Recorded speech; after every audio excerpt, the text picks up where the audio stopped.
Boom. And we are live. What is up, everybody? How's it going tonight? You know, the Creole and I just have to be, we seem to be kind of that lucky people that just kind of fall into situations. And and tonight, you're the lucky one, man. Not me. What we're going to be talking about tonight is we're talking about rigs and hooks and terminal tackling or sinkers and stuff like that. And everybody knows who we have here with us tonight. At least half the crew down there is Brad. He's in everybody's chats out there, and friend Jason. What we're gonna do? Let's see. We're gonna do what we normally do. Let's see. Downtown Ernie Brown. What's up, my friend? Great to see you. There's J Dog. Got to pop up the wave. Deuces for J Dog out there. Awesome job on the bait shop last night, J Dog. We got Sogo. My good friend Skins is out there. Polar Bear. James, how's it going, James? All Jay Fox Hunter, thank you for coming in. There's my good friend Avid, who's going to be on Palmetto Cats on Sunday night. Way to go, Avid. That's going to be a great show. And then I think, Avid, you're still doing your show after that, I believe, with to be on his show. We have that Hook. How you doing, Hook? Georgia. There's my good friend Judy Booty. Judy had a great live. He had a great live the other day. He was cutting up some carp, put away for some bait, and y'all check out Judy Booty Catfishing. Hashtag New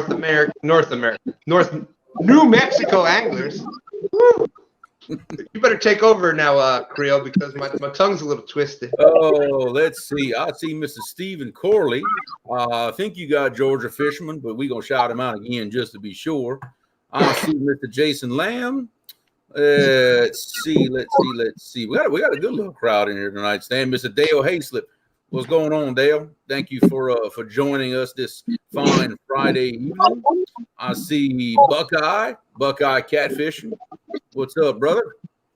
Let's see. I see Skip, Clearview Outdoors. What's happening, Skip? Sure glad you could join us. Mr. Brian B. Justin's Fishing Fetish. What's going on? I see Miss Mindy of Uncle Lou. What's going on, Miss Mindy? Green Machine. One of the kayak animals. What's happening, Dan? Creole Catfishing.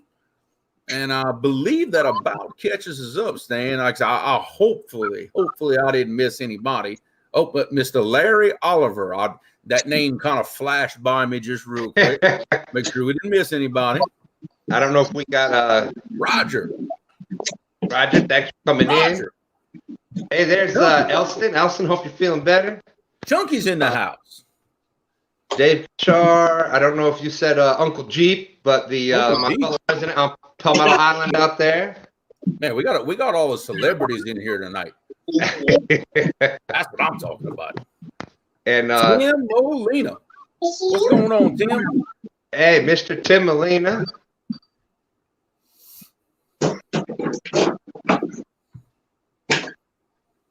Oh, well, Tim, I will certainly do that. I would be honored to have Judy Booty as a moderator. I just can't do it right here, but from this show forward, Mr. Judy Booty will be definitely on that moderator list.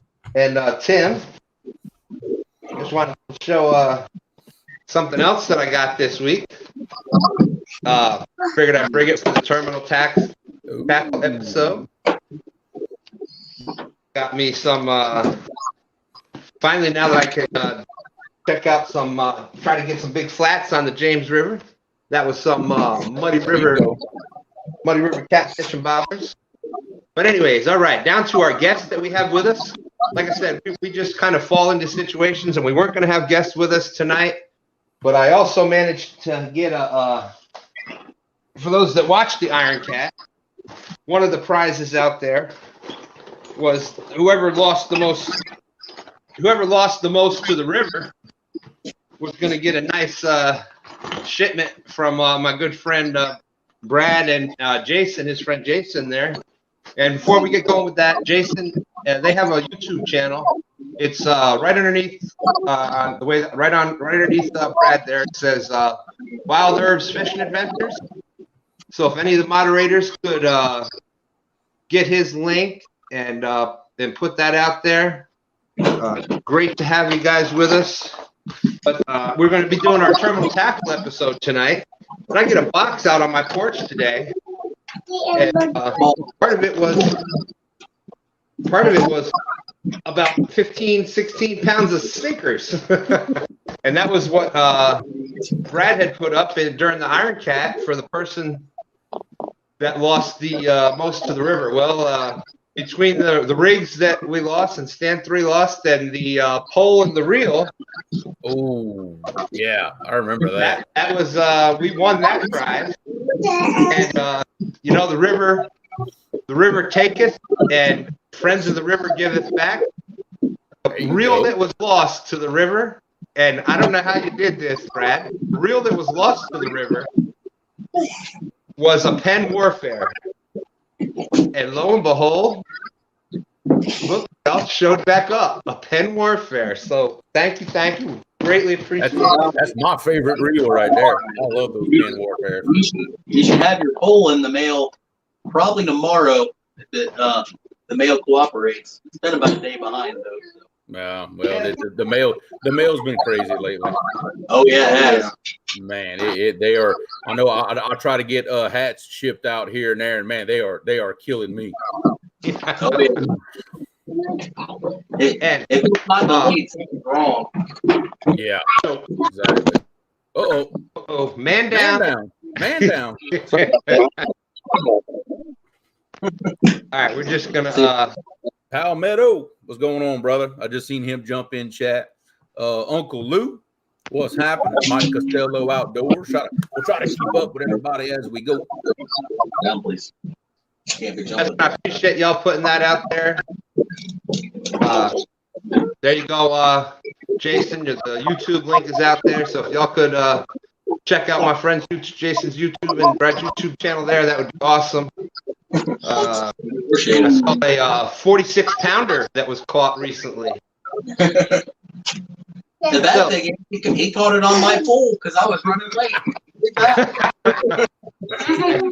Hey, it's whoever brings it in.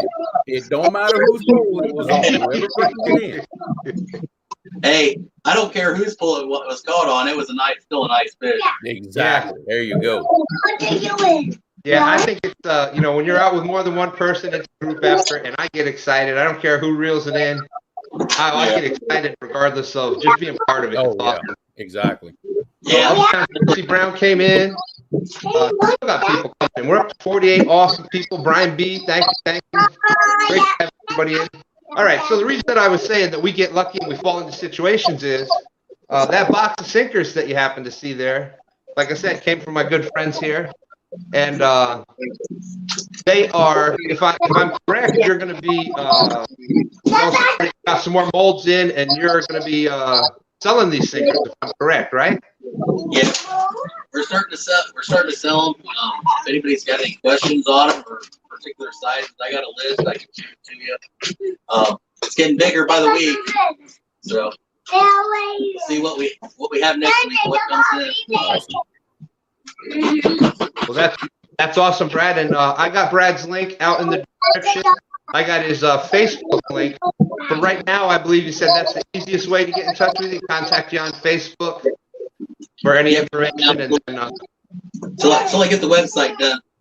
It's been a struggle, especially when you're not used to using the computer a lot. Yeah. Well, when that gets up and going, let me know. We'll get your link. We'll get that website link out there for people because what you told me about them and what I see. So these are beautiful sinkers, and I got multiple varieties. Got cannonballs. I got some point sinkers. What type of sinker? I know it's a variation of a bank sinker. Is it just a flat bank sinker or what? what are they actually called? Do you know? They're called a flat bank. Here's a little bigger. See it there? Ooh, that's a big one. Woo. It's still pretty small compared to the 16-ounce coin, but Yeah. it does what it's supposed to do. You know, So I Brad, know myself from the bank, I like using the flat sinkers. I like the coin sinker. That's one of my favorite sinkers. So anybody that, like I said, his Brad's Facebook link is out in the description. So you can just catch him on Facebook and go ahead and message him and get in contact with him, and won't be disappointed in these sinkers with me. But we will be. And see that I got my friend Green Machine, Dan from Green Machine out there. Yes, we will have sinkers, Dan, for Sunday. So everybody knows we're going to be doing Stan Day live. It's going to be Stan 3 and myself with our good friend Dan from Green Machine Outdoors out doing some good things in his boat.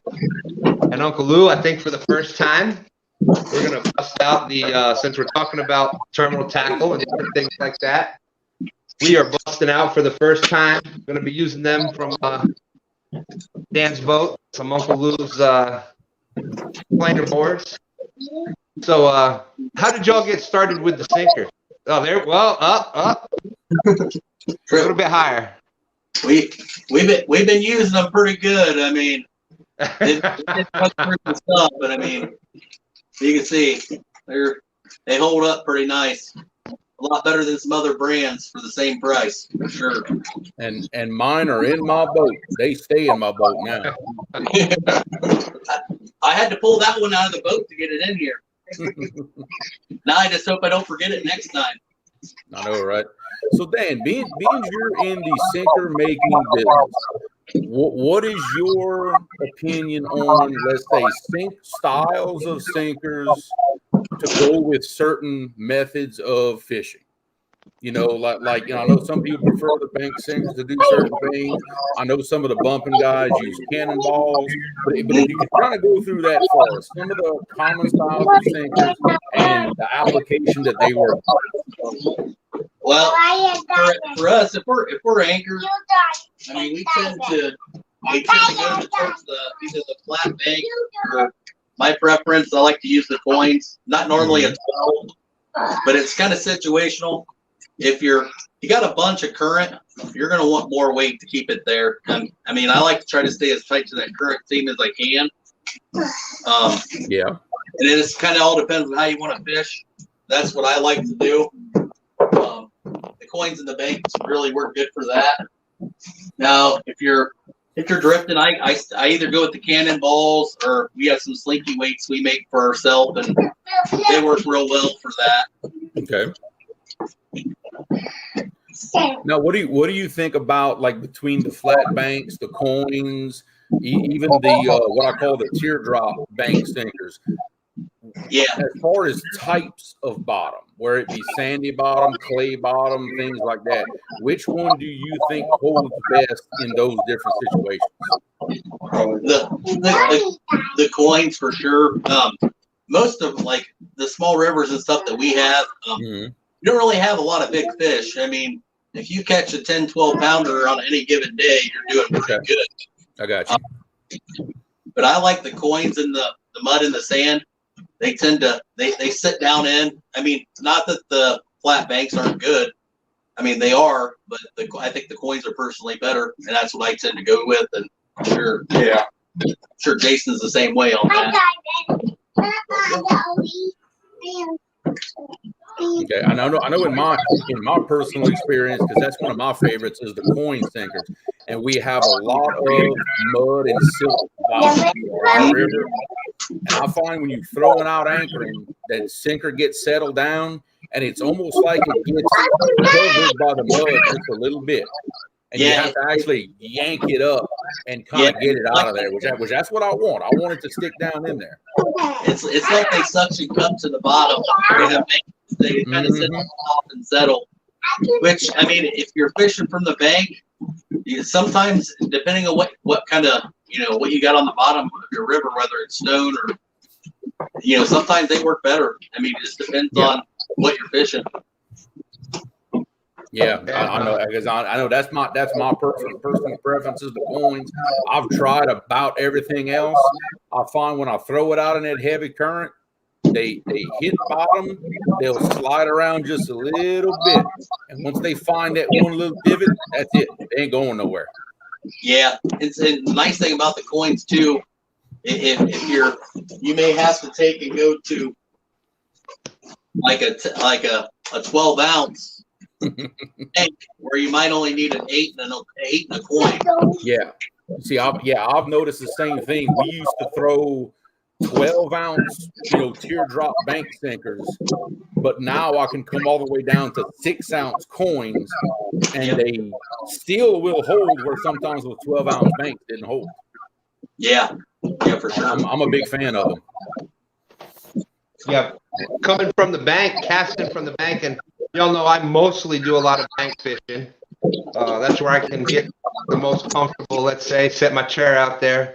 And I know that's the big advantage that I have with coins is that where, on like a round cannonball or like you were saying, like this type of teardrop bank sinker, that'll just keep rolling a lot of times. Yeah. I can go the egg sinkers too. I see a lot of people, and it's kind of a common consensus.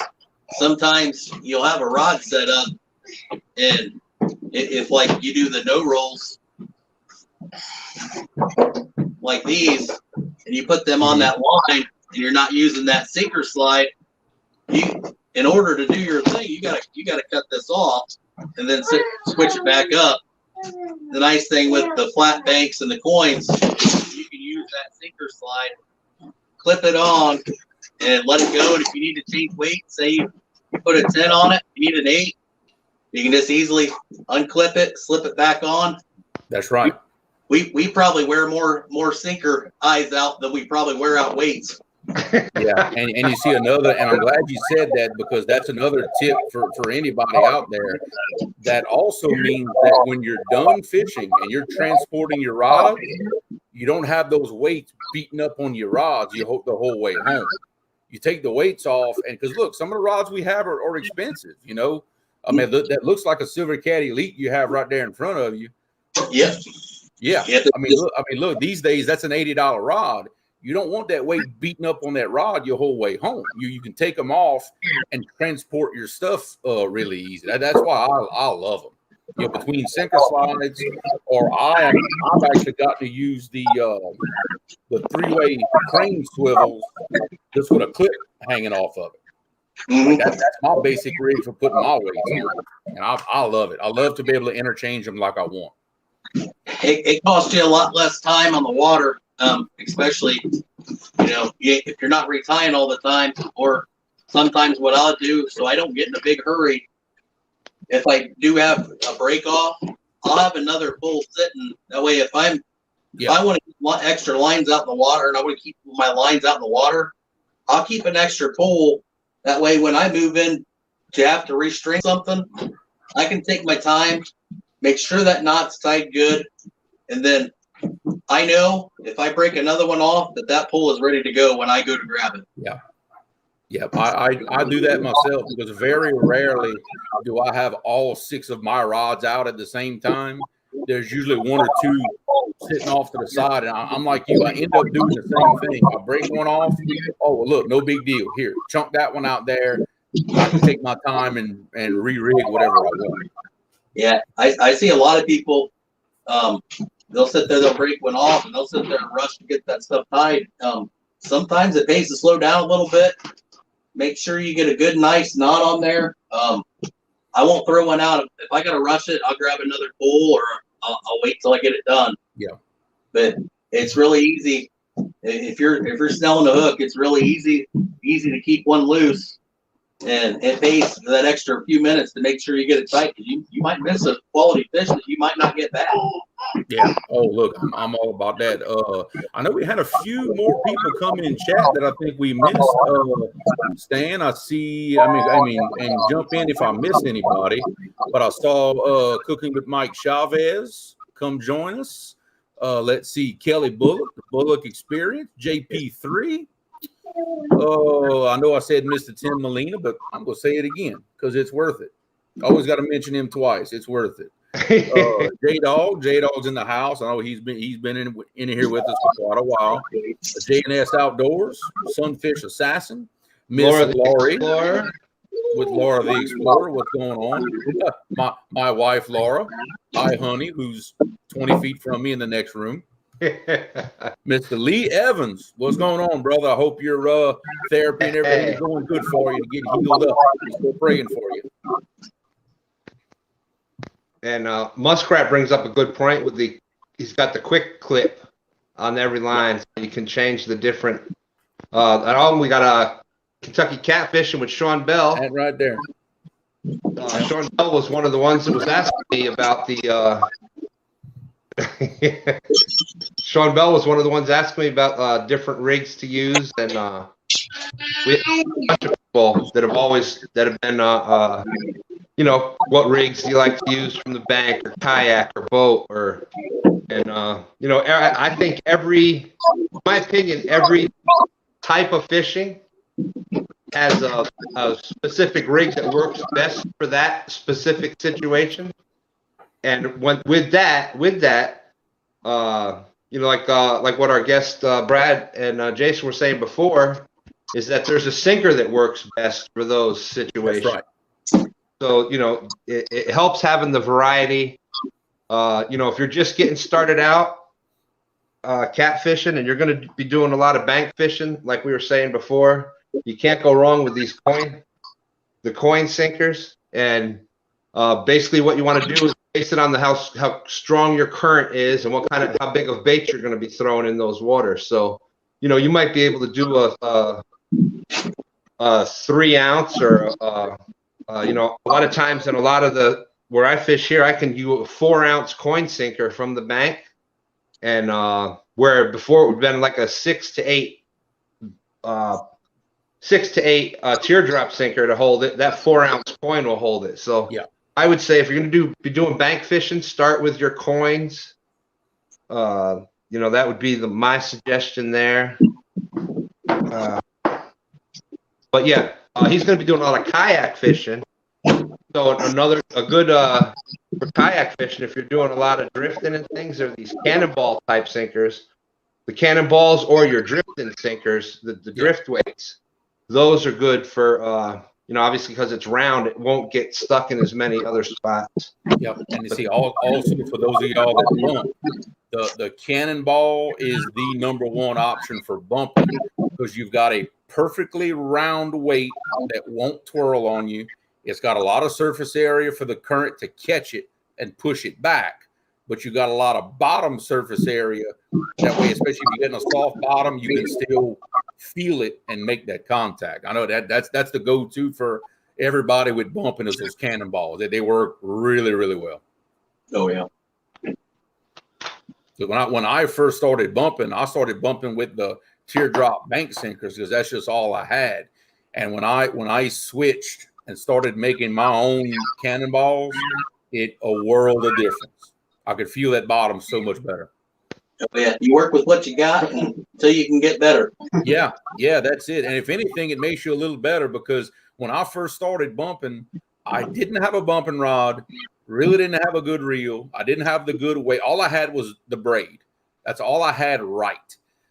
So by the time I finally got the stuff made for bumping, man, I was like, oh, this is awesome. Well, I've been missing out this whole time. You get really good at it. Here. Okay. So and we'll start with our guests first, because kind of the theme of tonight's show was, rigging. And of course, sinkers play such a big part of that. But everybody, no matter what, has their one go-to rig that they do most of their fishing with day in, day out. What is y'all's go-to rig that you're going to always defer to for anything else? Well, I did have one, and I've changed it since then. So this is kind of my go-to now. This is what I use, and I actually been using Uncle Lou's rattles with a pretty good size hook if I'm fishing the Ohio River. This is I think it's a 9/0, but around here, if we're fishing in this area, I'll downsize because our fish in our area are not near that big. Okay. And then I'll switch to maybe a 4 or 5/0 with this same setup. I'll run it down to use rattle, and then go to swivel, and then my sinker slide with the bead in front of it. And this is what I like. This is what I like to use. It's worked great for me. How about your the size of your mono for your leader? What do you like to use? This is actually, I think, 40. I do have some 50 and some 80 of Whisker Seeker. If we're fishing something that's real bad structure, rough, I'll switch the leader out to a lot heavier as far as that goes. That way, it's got a little more protection against a break. Got you. So basically, your go-to is your standard Carolina rig, sinker slide, and you prefer the Demon Dragon style floats. Yeah, and the fancy rig.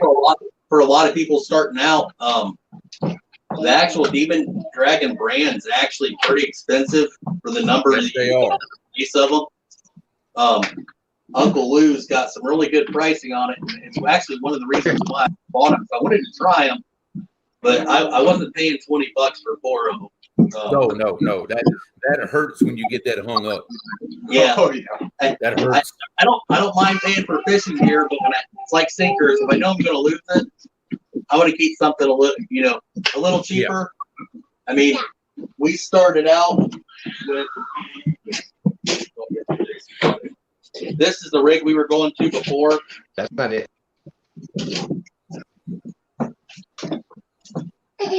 Stan. Oh no, we can hear you. Stan's in the process of swapping the screens around so we can see you a little better. Yeah, I hit the wrong dang button again. And it's so hard to do on a phone, you know.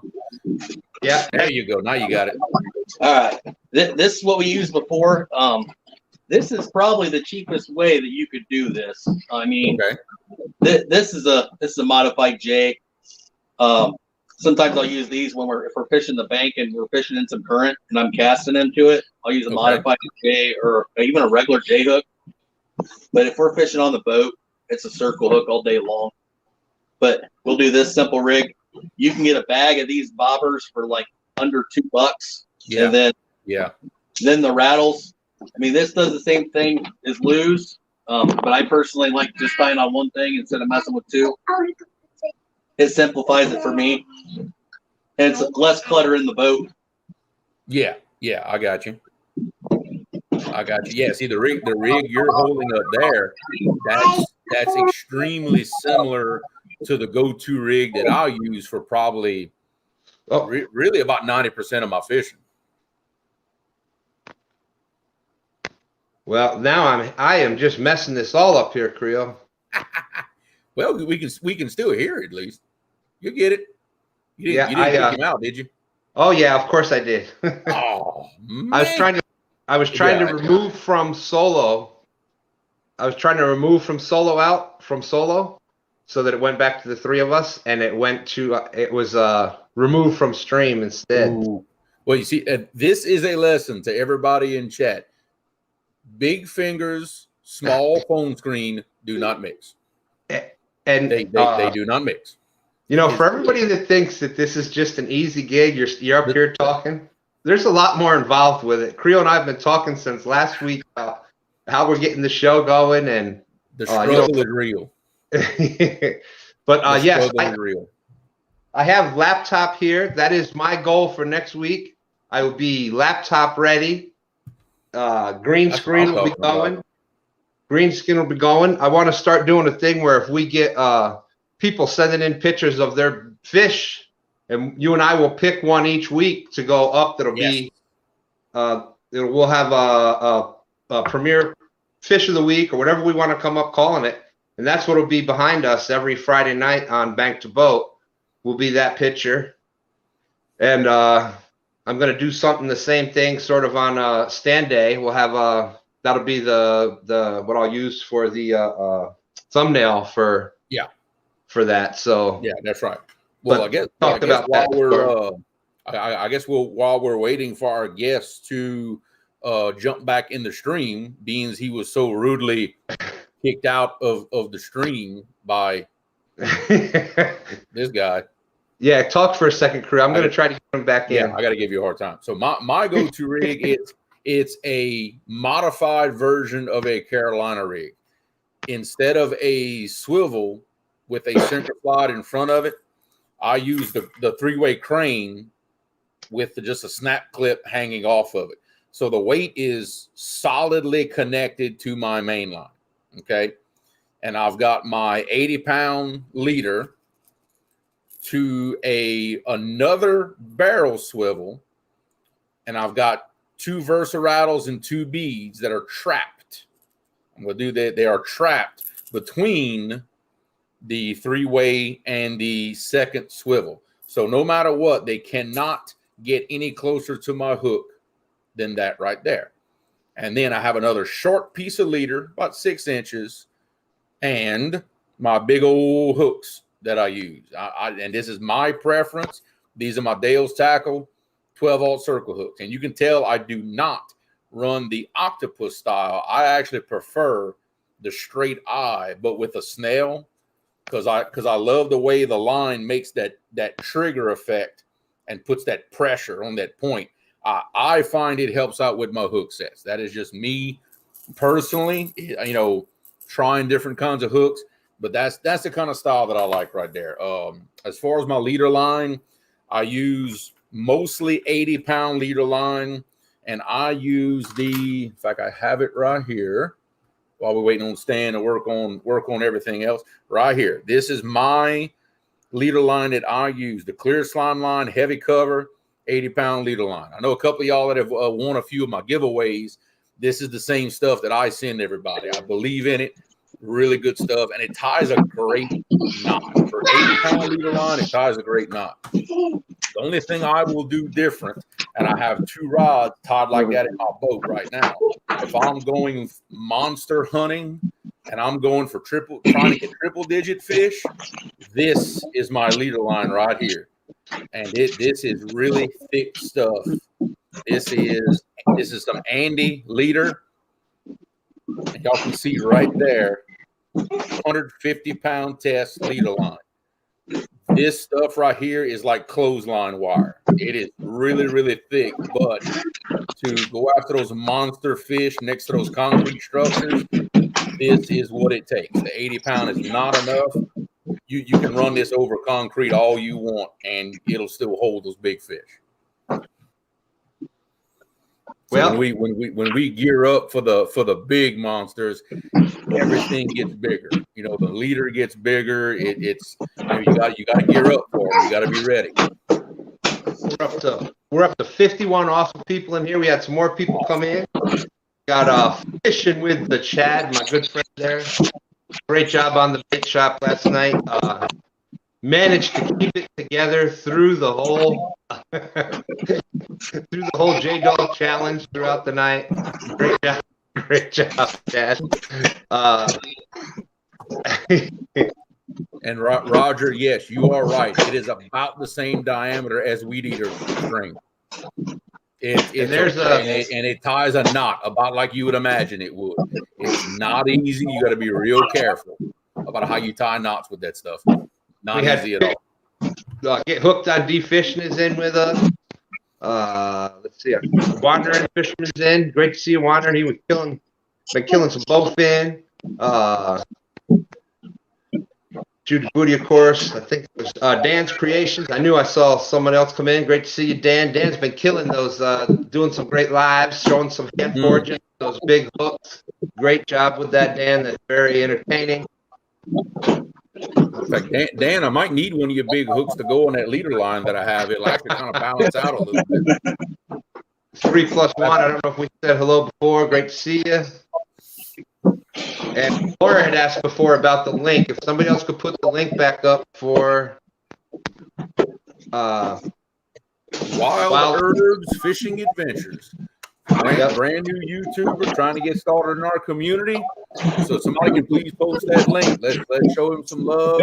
Check out his stuff. Let's give him the same good start that everybody else has gotten from us. You know, we need to build our community as much as we can, and that's what we do by especially supporting our young ones trying to come into the sport, because we got to pass it on to somebody. We're not going to be this young and beautiful forever. You know, we got to pass it on to somebody. Yeah, I was looking in the mirror the other day, and you know, I used to be young and good looking. Now I'm just good looking. The young left me a long time ago, but you've been drinking, Stan? Yeah, I told you I'm off tonight. But off your rocker. And yes, there you go. Kids, put it back up there. Thank you much. Yes, great people. I've been talking with Brad a lot lately, and you know, Brad, we were talking about what's some of the other mistakes that you see people making with sinkers, or not just sinkers, but in general that you see even on YouTube. You see experienced people out there. We were kind of talking about that.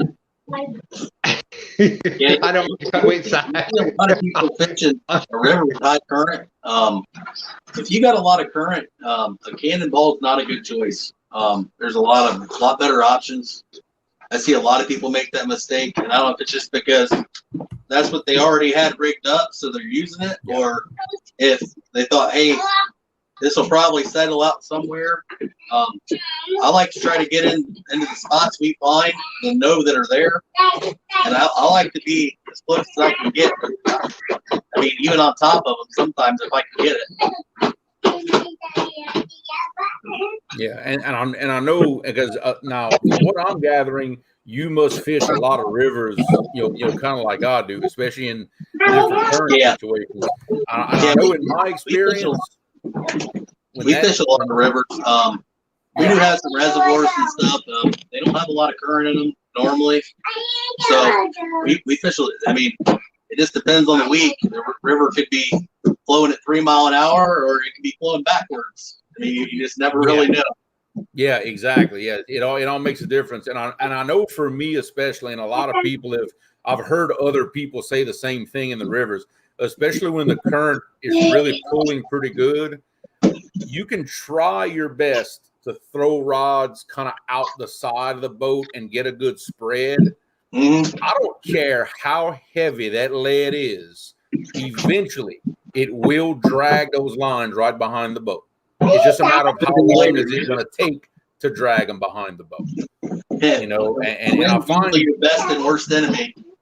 Yeah, it is. I used to find myself using tremendously heavy sinkers to try to keep my lines out to the side, and no matter what, they'll still want to pull in. You got to use that pull to your advantage, and learn how to use. You know, I've finally learned to, you know, throw away out there in that fast current with a lighter weight, let it sweep my line, but against that main channel edge. You know, and I stagger my lines different lengths. Use it to your advantage.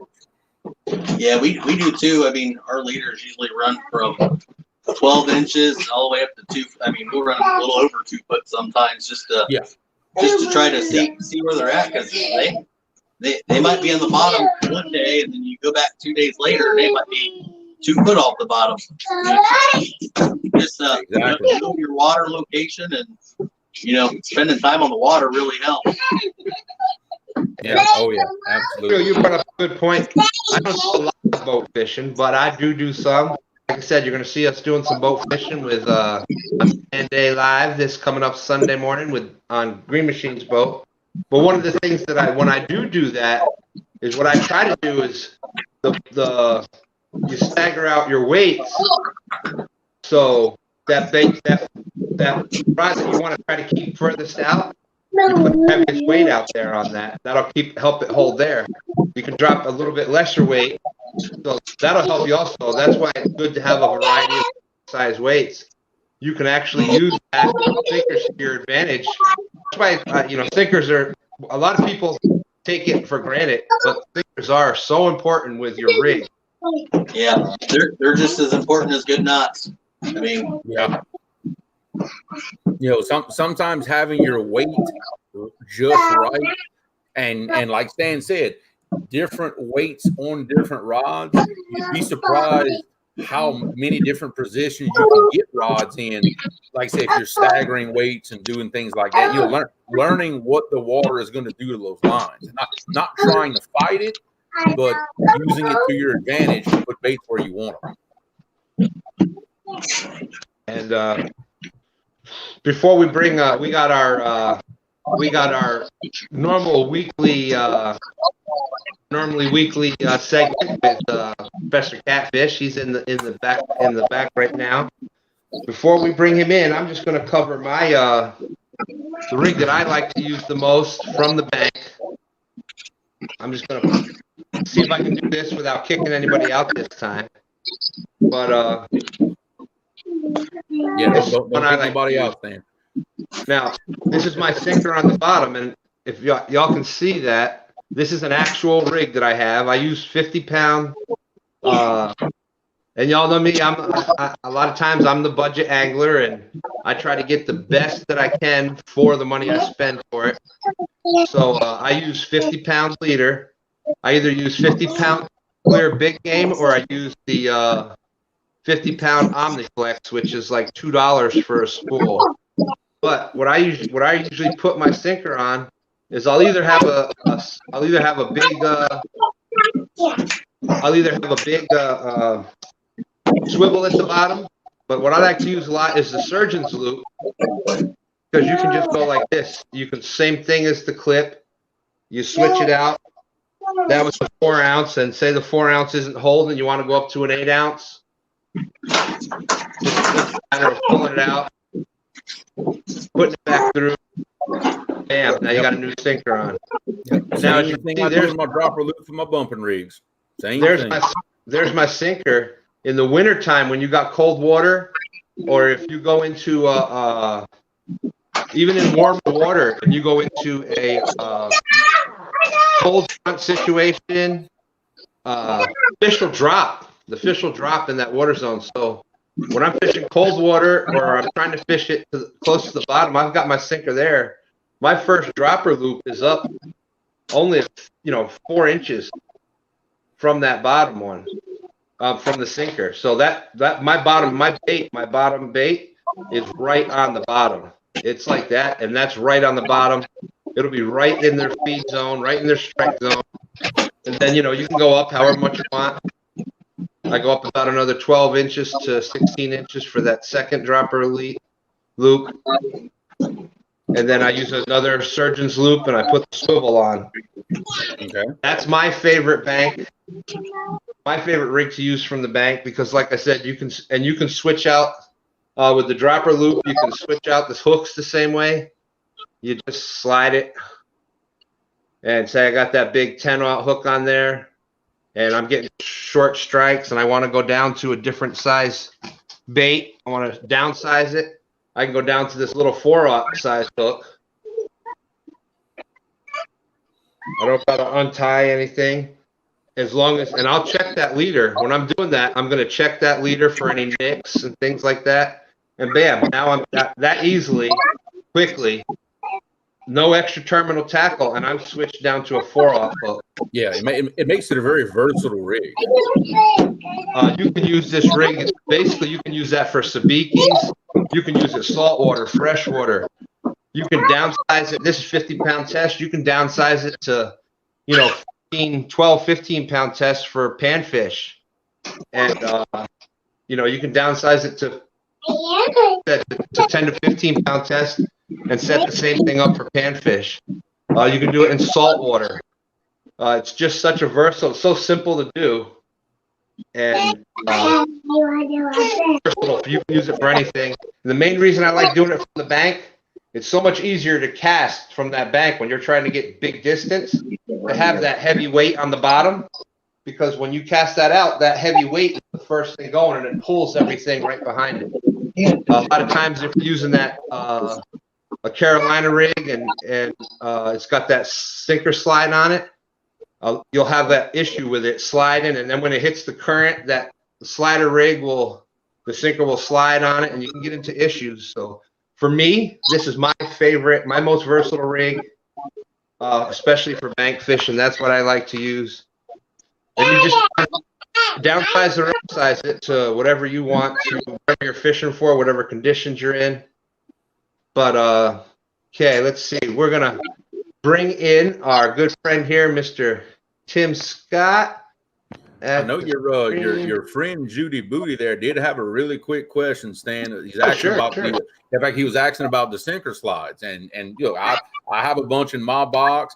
I know Mr. Brad uses them, Mr. Stan uses them at times. And they work great. The only reason that I don't really use them much anymore, and Epic's gonna smile when I say this, but I have a habit of throwing massive bait, and it tends to helicopter on me, and the weight starts sliding down the line as I'm trying to catch. But that's me. I'm throwing baits the size of my head sometimes.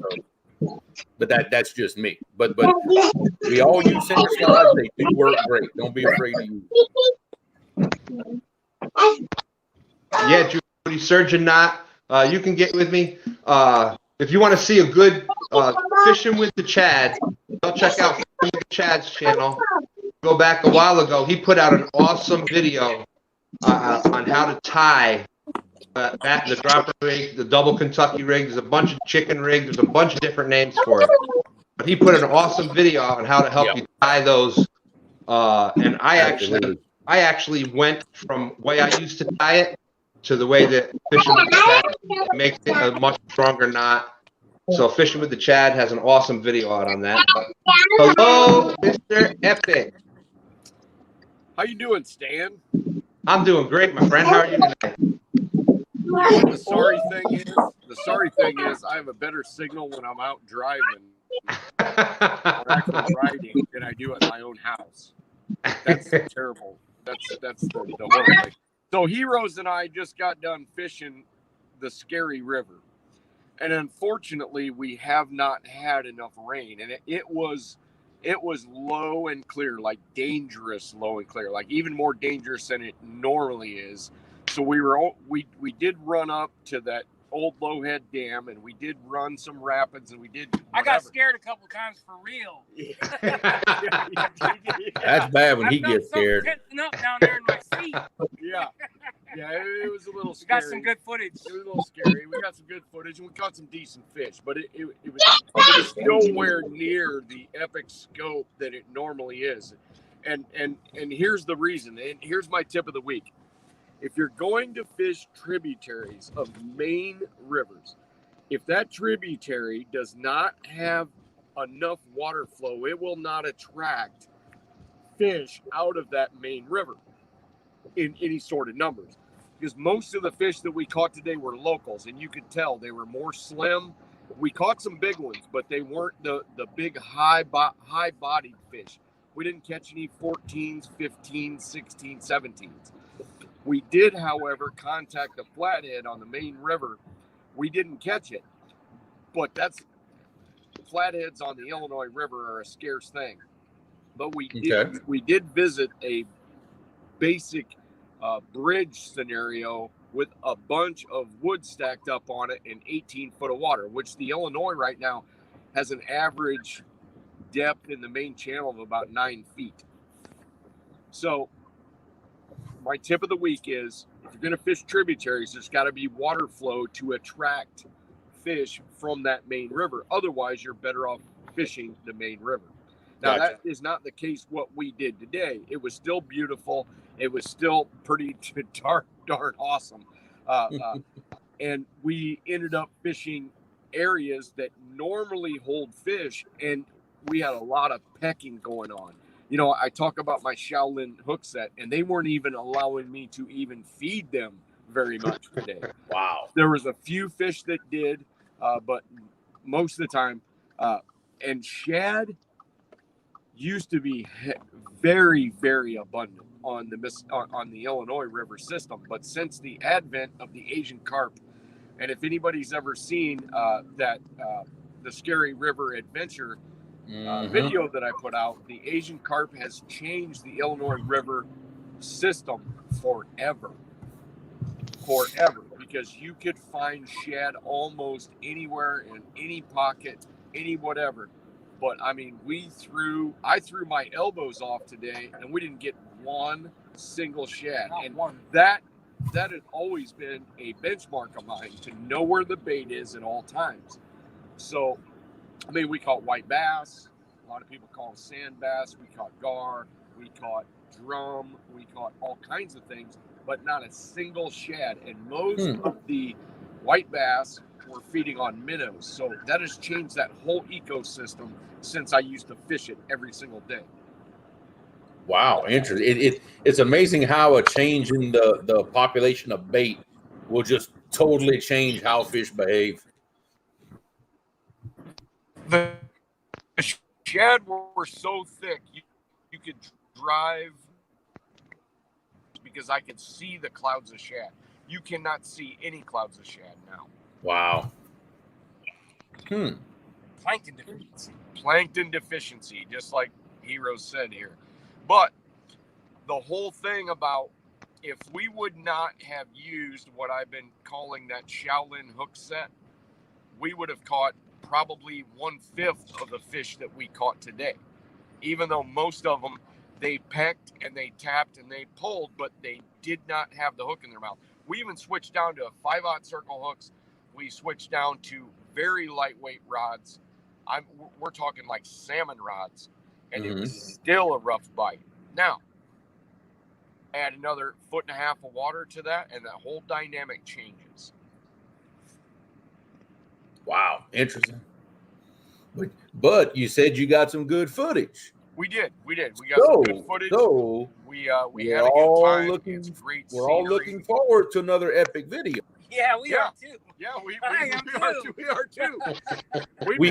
We thirst for epic videos. Yes. Make it happen. We'll make it happen. I just wish it would have been an 80 or a 90 fish day, so I could have just counted them. 1, 2, 9, 7, whatever. But instead, it's about a 15-foot fish day, so it's going to be epic running and epic this and whatever. But as far as 50-pound, there's not even anything close. Matter of fact, our biggest fish could probably be eaten by some of the fish that we've put in our epic videos. Oh, that's amazing. And Sean, I know you can hear me. You stay on him. Stay on him. Do you make sure he gets this done? I don't need to stay on him. This guy, he's a psycho. He's total psycho. When he gets time, it's gonna be back on. We know he's a psycho with the fish. We know he's a psycho with the fish and the fishing. Yeah. It's the getting it out to us that Right. And flathead season for us is just around the corner. We actually contacted one. It's short bit, but on the Illinois River system, if you can contact a flathead the first week of May, that's a pretty good miracle, because otherwise it's pretty much luck. But if you specifically go out to target on the main river a flathead in the first week of May and you actually make contact, that's what did you say earlier? The chicken dance? You could do the chicken dance. Oh, the chicken dance, Lord. Yeah. Y'all are some animals. You know what? Those fish were biting so light, and we had a couple of them tap for at least a minute. Like tap. You couldn't even hardly feed it down. And after a while, and they were 10+ pound channel cats. A lot of people think that doesn't happen, but it does, and it happens pretty regularly. Yeah, it does. So, I was wanting to demonstrate that in a video, but I just didn't. They were not letting me do it. They were so half-hearted and so pecky, and a lot of guys think, okay, then the night bite's good, but when in that clear water like that, especially this time of year where we're at, it's a day bite. And I'm telling you, the sun went behind the trees and our bite went to nothing, zero. Gotcha. Now, we also normally would fish areas of heavy current, even if it's only 2 foot of water. But tonight and today, It was more that 5 foot to 12 foot, and we could not access anything more than about 8 foot.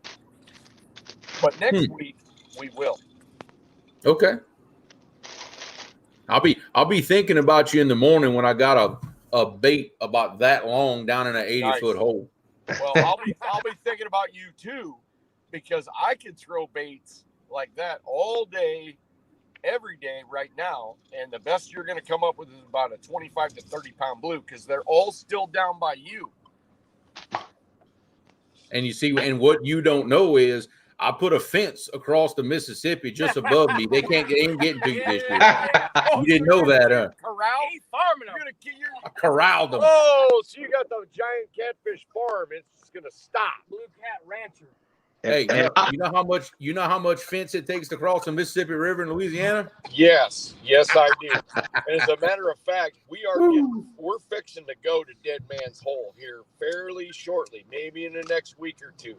Awesome. Because I think with the water low, because not everybody knows this, but blues migrate better with low, stable water than they do with high water. Believe that or not, it's actually opposite of channel cats and flatheads. And we've been talking about this in our lives. So let's just think about this. I've got a situation where Dead Man's Hole is the absolute farthest north point at which you could expect to catch a blue cat. Above that, there is none. There's no catchable population. But so I fish Dead Man's Hole, Sean and I do, and sometimes we come up with some monsters. So let's think about that. It's a 38 to 50 foot hole. I might even do a short because I've got a couple videos from a few years past. I should throw those up. It's actually of my son, me, Sean, his son, You gotta blah, give blah, the blah. people what they want. They want to see this That's shit. right. They want to see the Dead Man's Hole. And Dead Man's Hole is no joke, because if you slip in the water, you're done. It's over. There is no saving you. It's over. Done. Just mark the calendar. I just cashed out. You're done. I think it. You think Sean thinks he'd make it? I used to be a licensed lifeguard to do my guidance stuff, and I might have been able to swim out of it at one time, but now I'm kind of old, kind of tired. I think I would be able to swim out of it. Compared to my old self, I'm kind of old and tired. Well, yeah. Compared to now, I'm still not tired. I'm just one Red Bull away from staying up all night. I have recently done that, actually. Yeah. We know. That's right. Yes. Hey, Tim, I got a quick question for you. Yeah. We're talking our show tonight. We're talking about rigs. Okay. What's your one tip for people? Well, from boat, you're anchored up. What rig do you go to most? What's your go-to rig that you use? Where am I fishing? Because that's gonna be a paramount question right there. Where am I fishing? Am I fishing? You were exactly right. Super shallow? Am I fishing something that's tidal? Am I fishing a lake? Am I fishing a whatever? If I'm fishing my normal stuff, I have basically two rigs. My normal situation, whether I'm fishing for blues, flatheads, or channel cats, I have your basic Carolina rig, which I have about a 12-inch leader that is composed of usually a 5 if I'm after channel cats. Sometimes I'll even use a 5 after flatheads sometimes when they're really picky or pecky on the bite.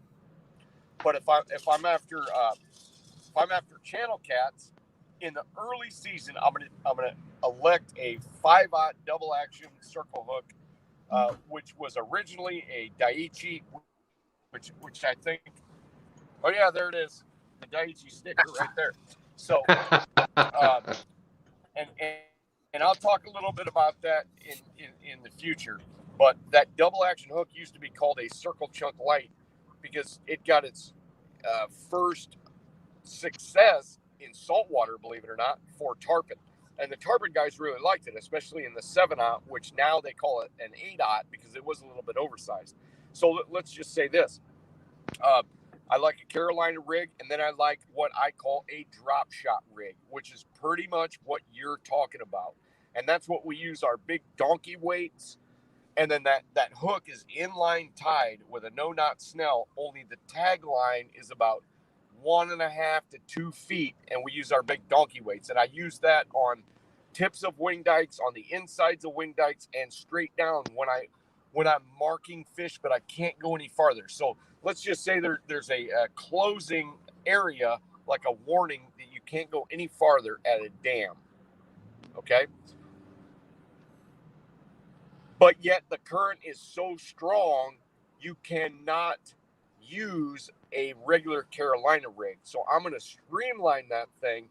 I'm going to put the biggest donkey weight I can and shotgun it straight underneath the boat. Because if I'm marking giant fish, I want to be able to contact those.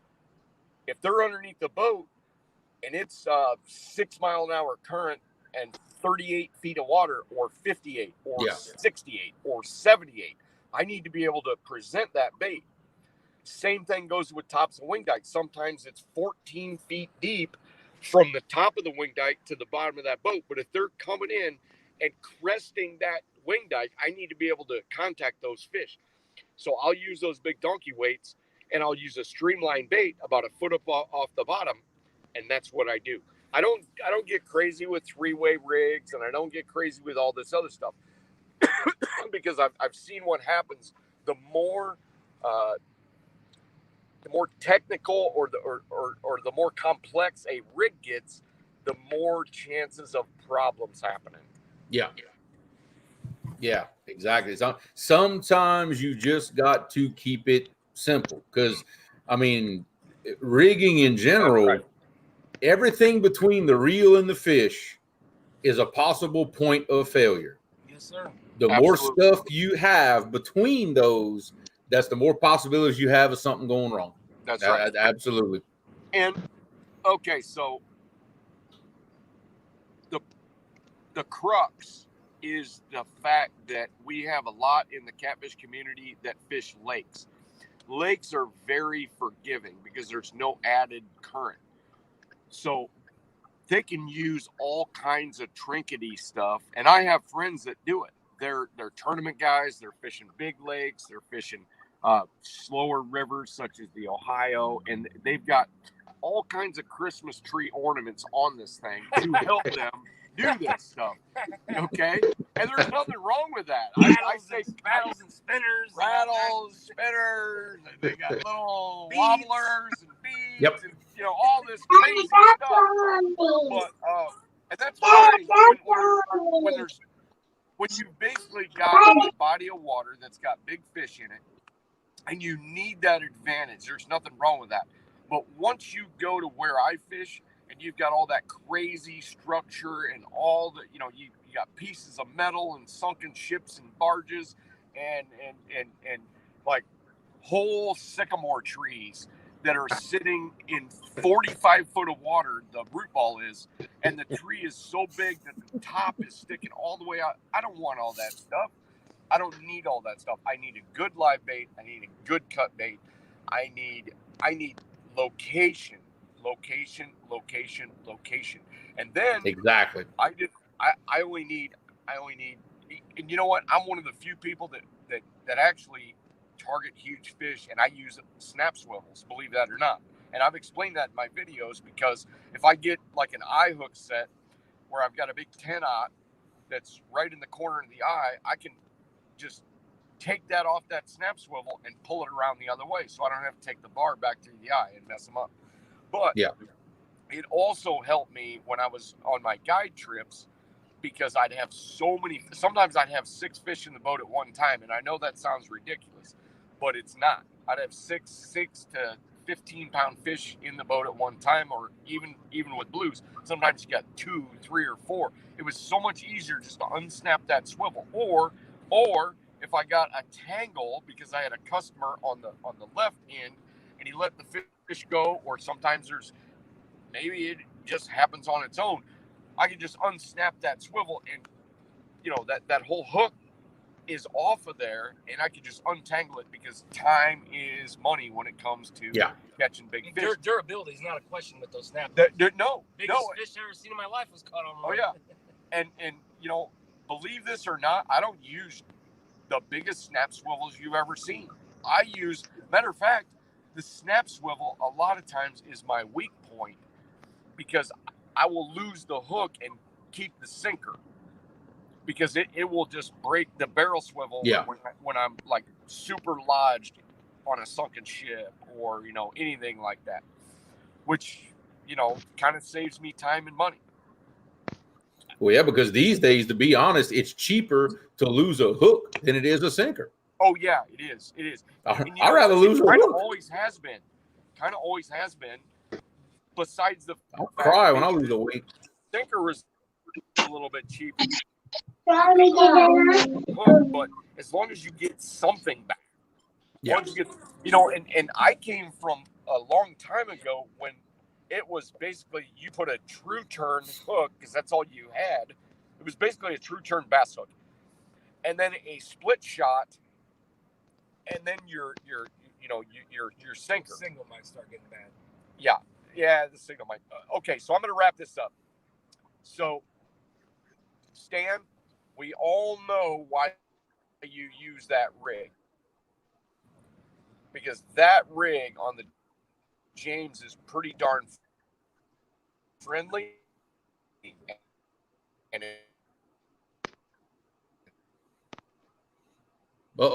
his internet has followed him. Of course, he finally gets. And Stan, you're doing it exactly right because the minute he wants to talk to you, there we go. Aerodynamic, and you've explained that before. When you're in the boat, we're losing Tim. We're losing you. I guess the bad guys finally caught up with them. The Starsky and Hutch reboot show. He'll be back. I had to say it. Sorry. Yes. Somebody in chat called him the fishing Terminator.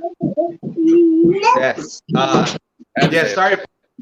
We have the Professor Catfish segment every week, and Tim comes in and us with that. But I liked a lot about what he was saying. A lot of times it follows up with what we're saying. A lot with what Brad and Jason, what you guys were saying earlier about having the right sinkers and the right things for the different situations that you face. So let me switch this back over.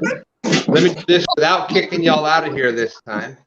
That would be awesome. Nope, that's not it. Y'all don't want to see me. Our guest. You know what? I did it perfectly before. Where is this button now? It's the hidden one on the left. There we go. Yeah. The force is with me. But a lot of what he's saying is exactly the same things we were saying before about having the right equipment at the right times, the right sinkers for the right situations. And that's the one thing, whenever you ask him a question, and that's what I love about having Tim on, is he really makes you think.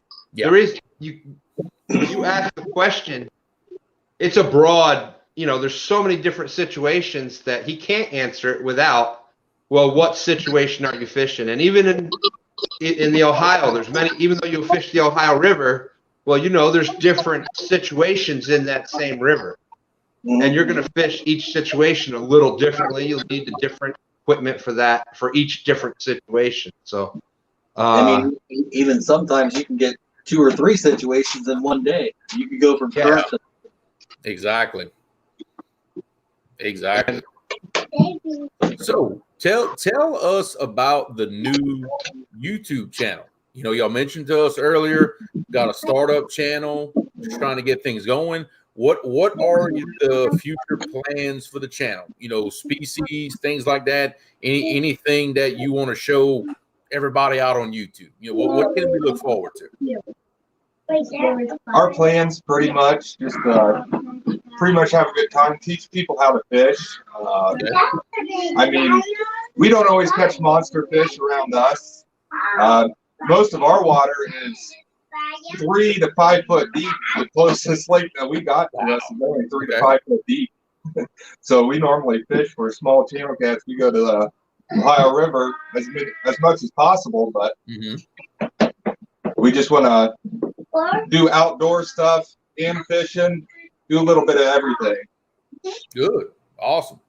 You know, and I think there's definitely room for that. And I think you'll find in doing a broad channel, you're definitely going to find that one thing that your audience really likes that you do, and then before you know it, you're going to start veering that direction, and then that's when your channel is going to explode. I'm going to use Keith from Fishing and Stuff is a really good example of that. He started out, his channel was supposed to be a fishing channel. Yeah. But when he started doing the DIY stuff, it just took off. And he's like, well, if that's what everybody wants to see and they enjoy it, that's what I'm going to do.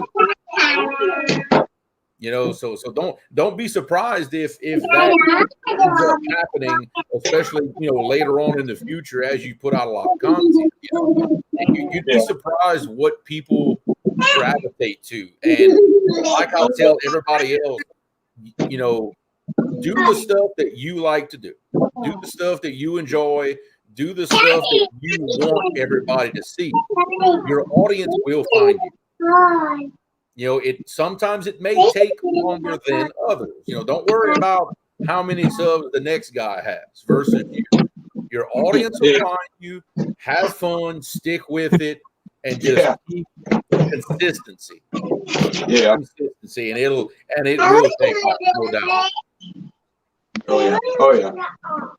Does anybody have any questions out there, Brad or Jason out here about sinkers, how they got started with sinkers?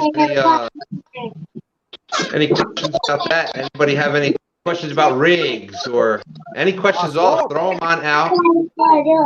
There's Mindy and Lee Reed. No problem, anytime. And we'll give you a few to start. I'm sure your mailman appreciated it. I know ours sure did. She was pretty excited. Okay, here's a good J-Dog. Thank you very much for bringing that up. For those that don't know yet, out in the description, I have Brad's Facebook link. Just contact him on Facebook Messenger for now. They're in the process of getting up a website and things like that.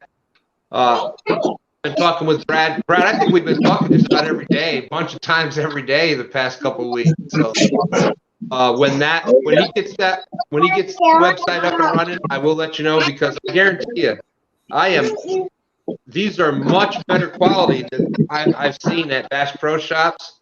I mean, you're talking really clean. There's no sharp edges on. You know, sometimes that lead gets left on there, and there's sharp edges. I can't tell you how happy I am to have this variety of sinkers again. Just like what we were talking about. I'm just thrilled, and they're all amazing. This will kind of give you an example. Jason spent $30 on these on Amazon. I'll wait and see them here. Wow. There's one we got off of Amazon. And here's the ones we make. See there? That's exactly what I was just talking about. I opened up this package, and that was after it being, you know, this big package being shipped to me and stuff. And they are, like I said, pristine. Look at that. All around the eye, there's no sharp edges on it. There's no extra chunks of lead. Beautiful job. Have y'all been doing this a while, or? We've been doing it for ourselves for quite a while, just because we got tired of paying some of the ridiculous pricing they have around us for the bigger sinkers. So we make sure to go around through, and if there's any edges or anything, we file them and clean them up before anybody ever gets them. That way, you don't have a problem with it from us on our end. Yeah. I've never tried this flat bank. I'm kind of excited about giving this a try. Flat bank. I think that's going to be a real good addition to my sinker arsenal. I really like that. I think that's going to work really well here on the James. Yeah, I think that I actually have an interesting question. I've had a lot of people ask me this because everybody's having trouble right now. Now, if this is some kind of secret that you don't want anybody else in your area to know, then that's fine. But lead sources, where are some common sources that people can find lead if they want to make their own weights? Hey, that's kind of a good question. Look, he started laughing. Some places different. I mean, some places even like a lot of it. Like I have some old vehicles and stuff that I get, and I clip everything that's lead related off. But a lot of the like recycling centers and stuff, that's where we try to get some of ours from, and it just depends. It's hit and miss. Either if they have it or if they'll even let you buy it, because some of them don't. We got friends at tire shops. Yeah. Yeah, and I did that for a long time too with wheel weights. It's a lot of waste. It's a lot of trouble, and I'm sure y'all like me have found out most wheel weights aren't lead and zinc. There's zinc. So Cleaning is 90% of the battle. Yeah. You learn to identify them after a while. It's sad, but yeah. Laura, thank you for putting it up there. I don't know, Jason. I don't know where y'all's channel started. They're one away from 30. Let's try to get them as close to 50 as we can. Everybody else has to check them out. Thank you guys. We appreciate it. We appreciate you having us on. Oh, absolutely. The come back anytime you want. So it wasn't too much. No. Their mom will like it later. I gave them a couple suckers. We sat here later. We're gonna have them on the show next time. Yeah. We're gonna let them talk next time.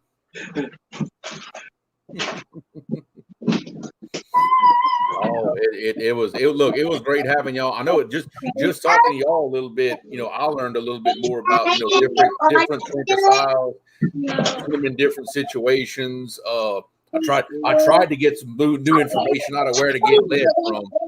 I tried to know that, but that is a struggle for everybody right now. Okay, there was some people wondering about if we don't have Facebook to contact Brad. Well, I know. Go ahead. I can give you my email. You can send it out that way. It is Bradley Caudill 851216 at gmail.com. If somebody wants to pop that up in the chat real quick where everybody can see it. And you know how I am. I love helping everybody. Much easier way to remember is twostandsfishing@gmail.com, and I can get that right on Brad and get you in contact with him.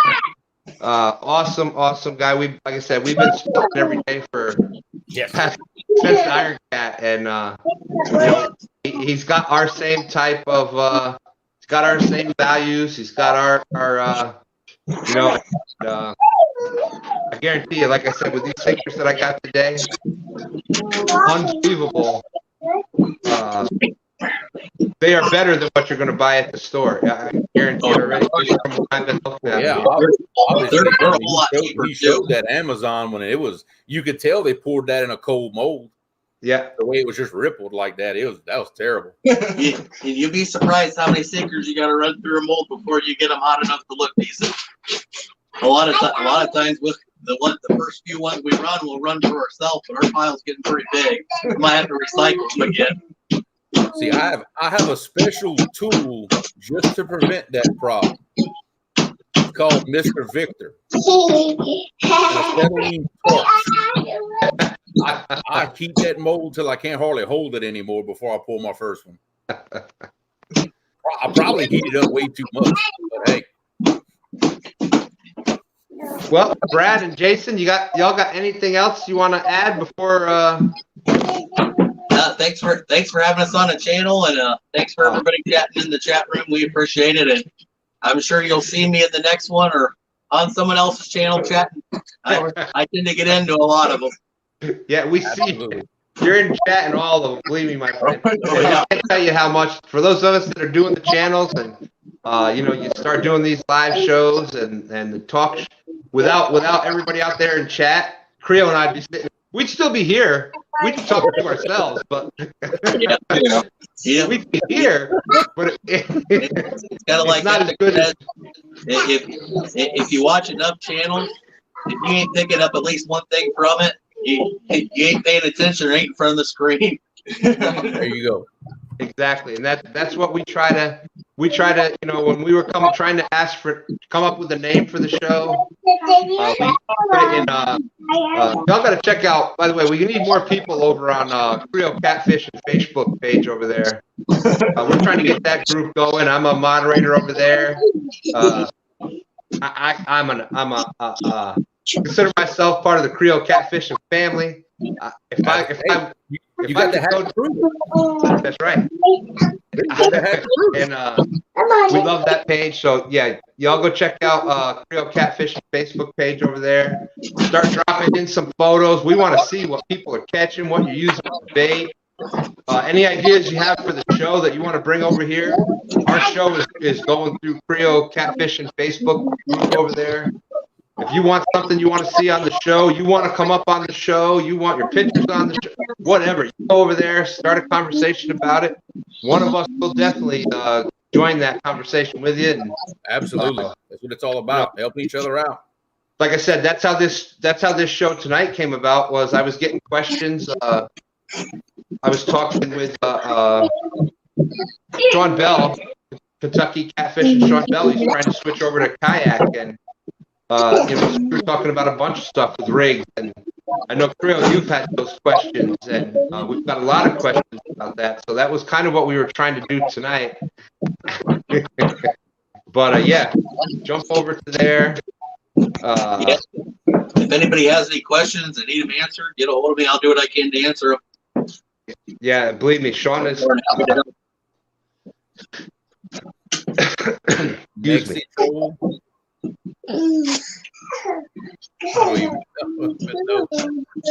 Mexico. Yeah, I was on the Mexican. For those that don't know, I was on the Whisker Derby that happened recently. I was on the Mexican Derby team over there, so I was on Mexitrol. Okay. I get it. Okay. Viva Mexicat. I got it now. A lot of fun. You look for these fun events. Palmetto's great having a lot of these different fun events come out. Fishing with Chad has had the tournaments before. Y'all check out Muskrat Adventures.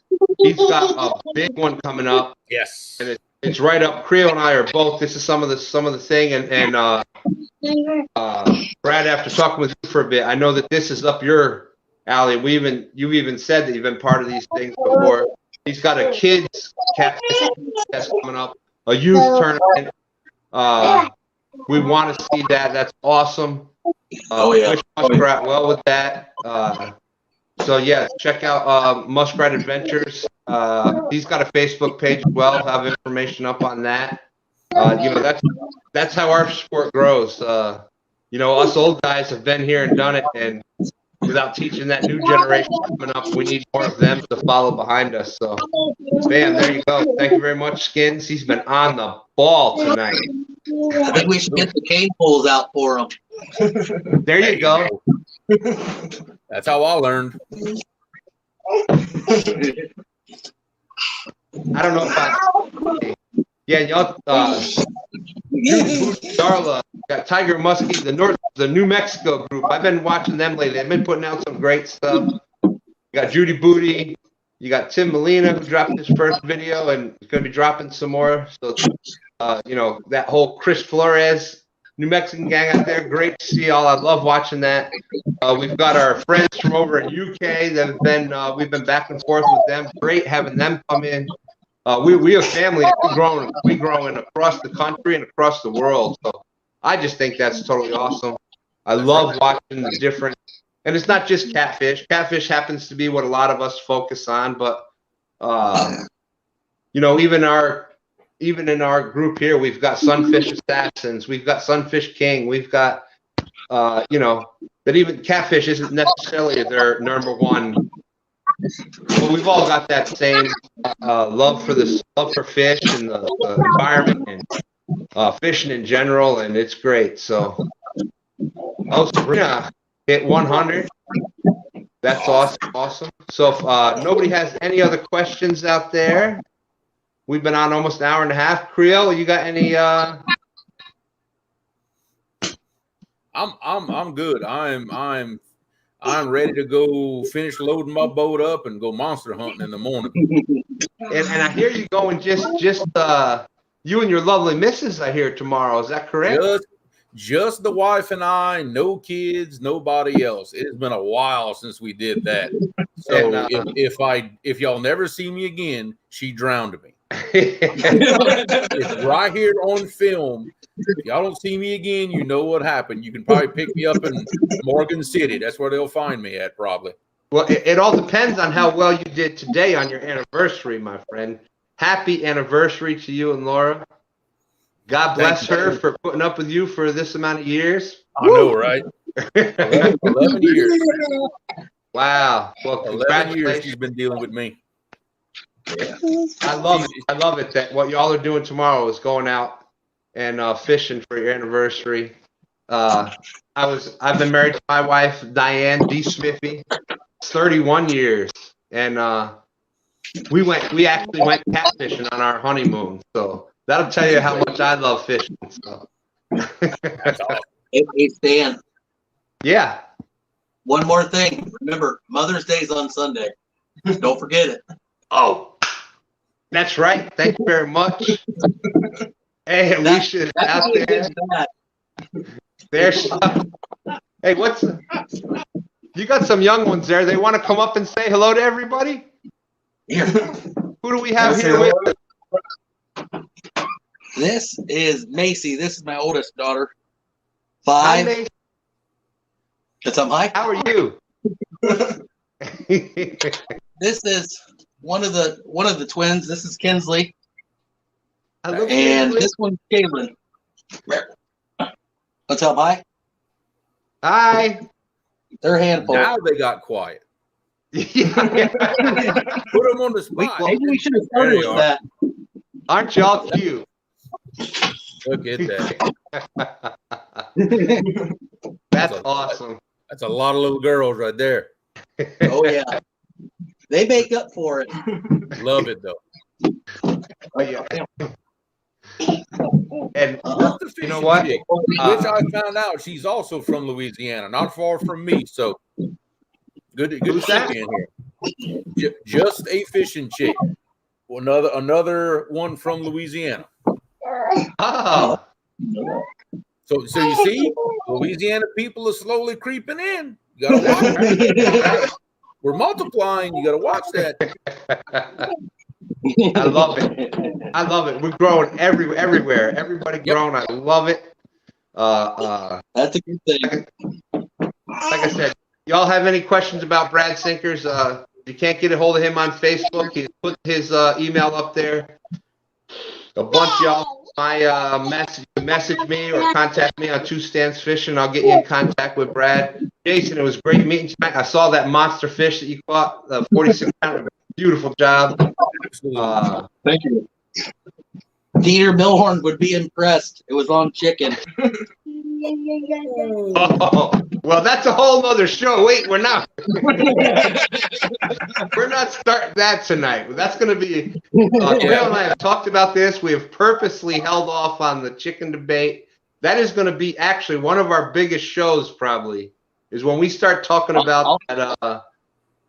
Chicken bait versus chicken pro or con. That is, we're going to have a panel up here. We're going to get sides going. We're going to have a whole. Oh, yeah. It's a to be continued. That's a to be continued because it'll probably be the last episode of this show. There's no winners in that talk. Let me tell you, no winners. But if anything y'all want to see on the show, over to Creole Catfishing Facebook page, Facebook group. You can contact Creole. You can contact me, twostansfishing@gmail.com. Oh my God, Uncle Jeep, don't even get that started. He's trying to bring bacon in on that. No. So I guess we got to jump on out of here. We love y'all so much. We had almost 50 people all night long, hour and a half. Thank y'all so much. We love being here with y'all every Friday night. Thank you. We'll see y'all next Friday. Out. Bon pêcher, everybody.